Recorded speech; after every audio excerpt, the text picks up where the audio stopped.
meus tchutchuquinhos, sejam bem-vindos a mais uma aula do professor Marcos Góes Sapão. Hoje nós vamos falar sobre o reino protista ou protoctista, tá ok? É um reino um pouco mais evoluído do que o reino Monera, não esqueçam. Representantes do reino Monera, bactérias, cianobactérias, arqueobactérias. Representantes do reino protista, protozoários e algas uni e multicelulares eucarióticas. Tá ok? Então vamos lá. Vamos trabalhar com características. Veja só. O que significa o termo protista? Primeiro de todos. Os primeiros provavelmente eucarióticos, né? Representantes protozoários, seres unicelulares eucarióticos heterotróficos, portanto não fabricam o seu próprio alimento. E eu vou ter as algas. Essas algas podem ser o quê? Unicelulares ou multicelulares. Tem uma importante dica. Não formam tecidos verdadeiros, tá ok? São fotossintetizantes que vivem em ambientes aquáticos ou terrestres úmidos. Então, quem são os representantes do reino protista? Vamos lá? Protozoários e algas uni e ou multicelulares, ok? Vamos continuar. Essas células, como é que elas são? São células eucarióticas e que apresentam já organelas aí envolvidas, tá ok? Então, essas três características não esqueçam. Vamos começar agora sobre os protozoários. Quem são os protozoários? Características gerais. Nós conhecemos mais ou menos 50 mil espécies. E se estudarmos vai ter muito mais, né? A maioria é de vida livre, porém podem estar fixos ao substrato. E aí a gente vai continuar mais características. A maioria aquática, de água doce, salgada ou salobra, mas pode ser encontrados nos mais diferentes ambientes. Terra úmida. Relações ecológicas podem ser parasitas. Então, quando é parasita, lembre lá numa aula no terceiro ano, um ganha, o outro perde. Exemplo, a ameba, né, a amebíase, parasita meu corpo. Tá? Comensalismo, come. Um vai ganhar resíduos, substâncias do outro sem prejudicá-lo. Relação positivo e zero.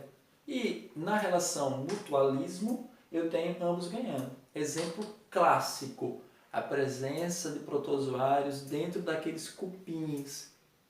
Animais têm dificuldade em quebrar a celulose. Quem faz isso? Os protozoários dentro do lado do cupim, ok? São características, estuda, lê um pouquinho mais, é muito bom isso aí. Eu tenho, realizam respiração aeróbica por difusão e elimina as excretas também por difusão. Eu tenho uma célula chamada totipotente, que ela realiza todas as funções vitais, uma única célula realizando todas as funções.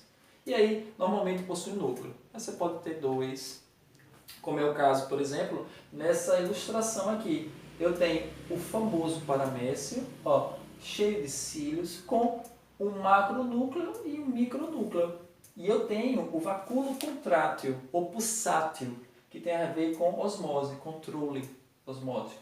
Citoplasma, e aí eu tenho ele fagocita, olha o vacúolo digestório aqui, ele fagocita o alimento e depois coloca para fora, tá? E aqui eu tenho uma foto dele na natureza, olha que legal. Então, vamos continuando. Como é que seria a questão, outra característica importante, a regulação osmótica, presença de vacúolos contráteis ou pulsáteis em protozoários de água doce. Tá? Alguns protozoários de vida salgada também tem, mas são poucos. Tá? Ele faz o controle osmótico disso aí. Entrada de água, ele coloca o excesso sai pelo esse vacúolo contrátil e faz a pressão. E funciona até como um processo de locomoção.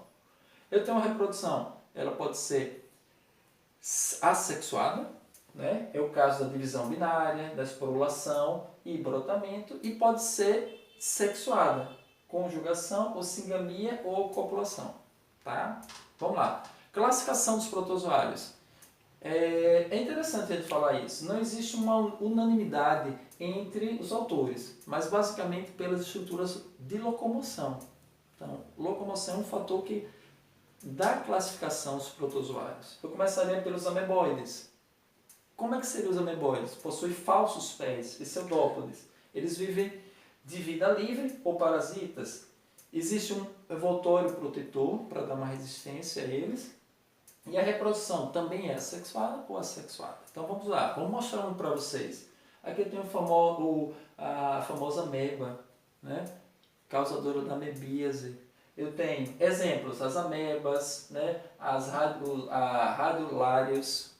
Eu tenho os foraminíferos envolvidos aqui. Tem algo interessante, por exemplo, como é que a Petrobras descobre que tem petróleo no local? Um dos bioindicadores, são os foraminíferos. Então, é interessante nós estudarmos. Não é?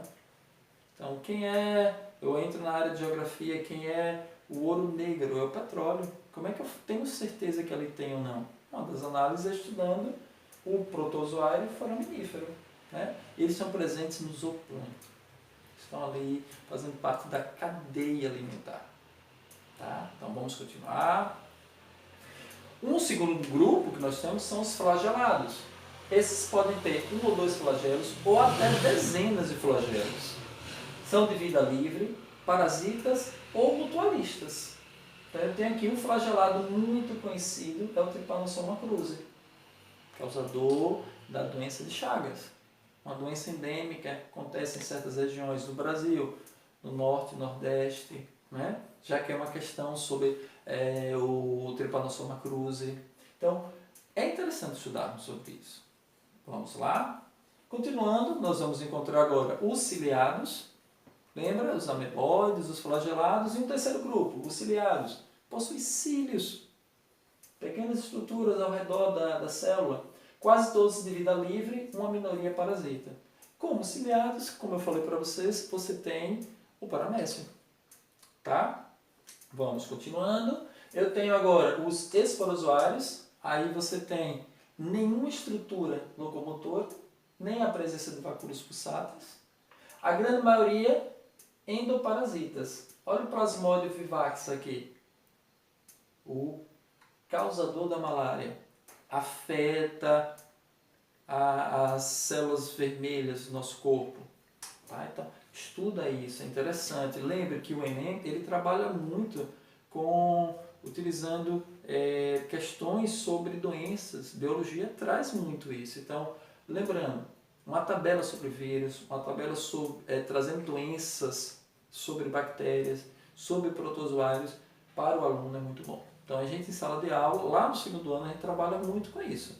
Qual o tratamento que nós temos que ter para essas doenças, tá ok?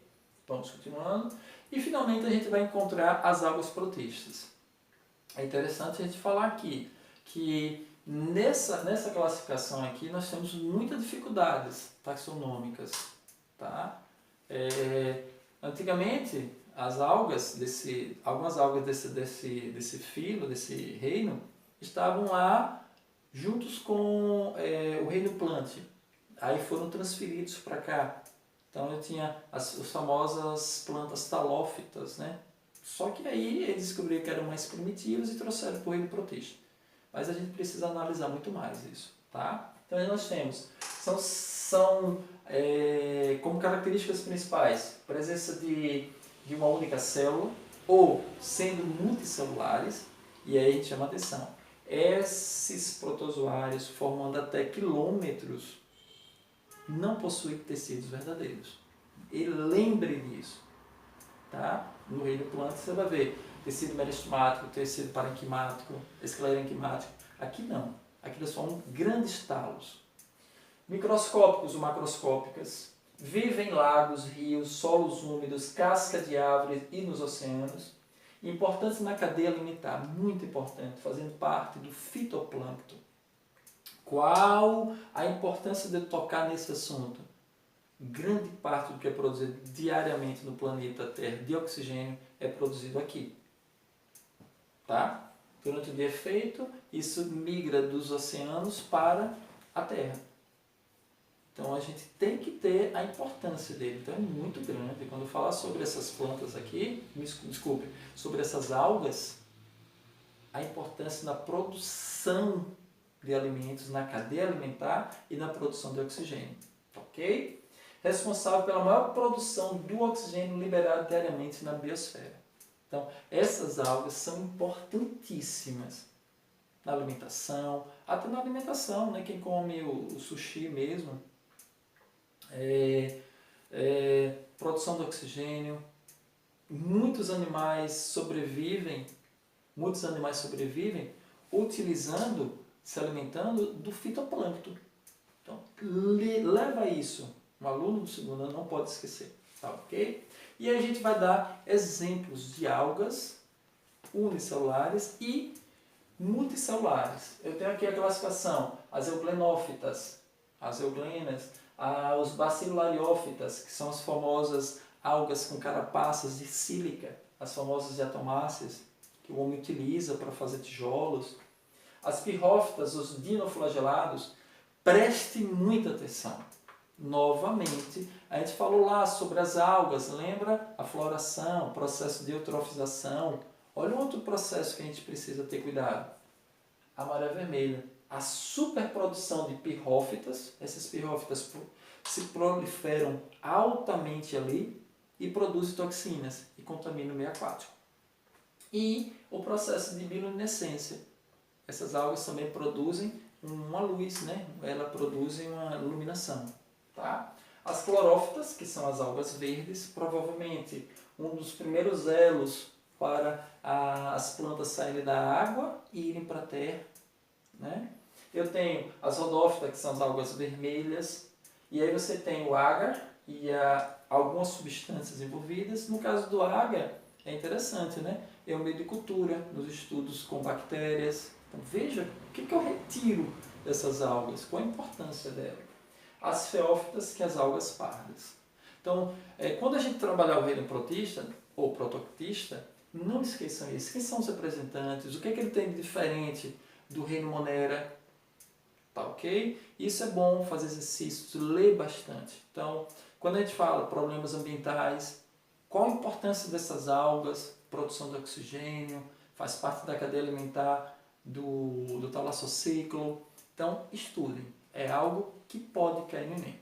Então, muito obrigado por mais uma aula do professor Marcos Góes e fiquem com Deus. Um grande abraço.